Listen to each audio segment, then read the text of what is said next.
ঐতিহাসিক ঢেকিয়াখোৱা বৰনামঘৰত ভাওনা সমাৰোহ Assam live 24ৰ CMD Nripen দাসৰ উদ্যোগত সদৌ অসম ভিত্তিত ভাওনা প্ৰতিযোগিতা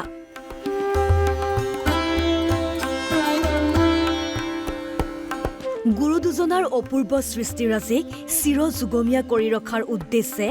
অসম লাইভ 24 আৰু NRD গ্ৰুপৰ অধ্যক্ষ নৃপেন দাসৰ উদ্যোগত ঐতিহ্যমণ্ডিত ঢেকিয়াখোৱা বৰনামঘৰত আয়োজন কৰা হৈছে সদৌ অসম ভিত্তিত ভাওনা সমাৰোহ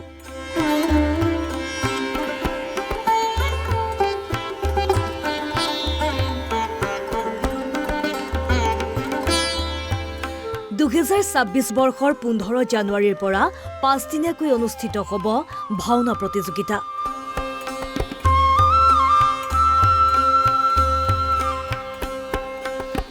নিৰ্বাচিত 10খন ভাওনাই অংশ ল'ব পাৰিব এই প্ৰতিযোগিতাত ইচ্ছুক ভাওনা দলসমূহক পাণ্ডুলিপি জমা দিবলৈ আহ্বান নামঘৰ পৰিচালনা সমিতিৰ বৰ্তমানলৈকে কেইবাখনো জিলাৰ 35টা দলে জমা দিছে পাণ্ডুলিপি অৱশ্যে পাণ্ডুলিপি জমা দিয়াৰ অন্তিম সময় 24 ডিচেম্বৰ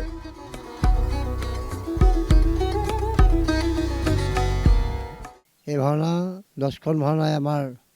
সামৰণি পৰিব সেয়া আমি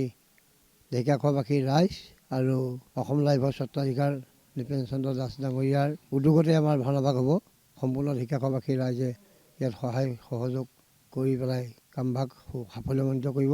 বিভিন্ন প্ৰান্তৰ যি নাট্য দল আছে আমাক পাণ্ডুলিপি জমা দিব পাৰিব 10খন ভাওনাই হ'ব কিন্তু আমাৰ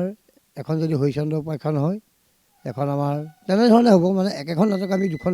ইয়াত অনুষ্ঠিত নকৰোঁ ডাবল নকৰোঁ মানে ছিংগুল নাটকহে আমি কৰিম এইটো ডাঙৰ ৰঙমঞ্চ আছে আমি ভাওনাভাগ তাতে অনুষ্ঠিত কৰিবলৈ সিদ্ধান্ত কৰা হৈছে কাৰণ নামঘৰৰ ভিতৰত বিশেষকৈ আমি যিখিনি ভাওনাৰ আধ্যাত্মিক দিশ এইখিনি ৰক্ষা কৰি আমি নাম প্ৰসংগ বা যোগান ইত্যাদি আমি কৰিম এই প্ৰতিযোগিতাত এখন নাট এবাৰহে মঞ্চস্থ কৰা হ'ব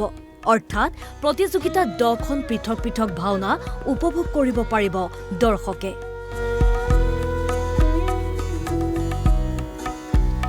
প্ৰতিযোগিতাত প্ৰথম স্থানপ্ৰাপ্ত দলটোৱে লাভ কৰিব উপেন্দ্ৰ চন্দ্ৰ দাস সোঁৱৰণী বঁটা প্ৰদান কৰা হ'ব 1 লাখ টকা দ্বিতীয় পুৰস্কাৰ বিদ্যাৱতী শৰ্মা সোঁৱৰণী বঁটা প্ৰদান কৰা হ'ব নগদ 50,000 টকা অসম লাইভ 24ৰ CMD নৃপেন দাসৰ এই মহান পদক্ষেপৰ বাবে ঢেকিয়াখোৱাবাসীৰ লগতে বৰনামঘৰ পৰিচালনা সমিতিয়ে ধন্যবাদ জ্ঞাপন কৰে আমি নৃপেন দাস ডাঙৰীয়াক আমি আশীৰ্বাদ প্ৰদান কৰিছোঁ এখন ভাওনা 7টা বৰসভাৰ সাত সেয়ে 10খন ভাওনা তেখেতৰ পৰিয়াল বৰ্গ তেখেত আৰু তেখেতৰ ব্যৱসায় বাণিজ্য তেখেতৰ কৰ্মকৰ্তাসকল সকলো ভগৱানে কুশল ৰাখিবলৈ আমি আশীৰ্বাদ প্ৰদান কৰিলোঁ যোৰহাটৰ পৰা মাধুৰ্য শইকীয়াৰ ৰিপৰ্ট অসম লাইভ 24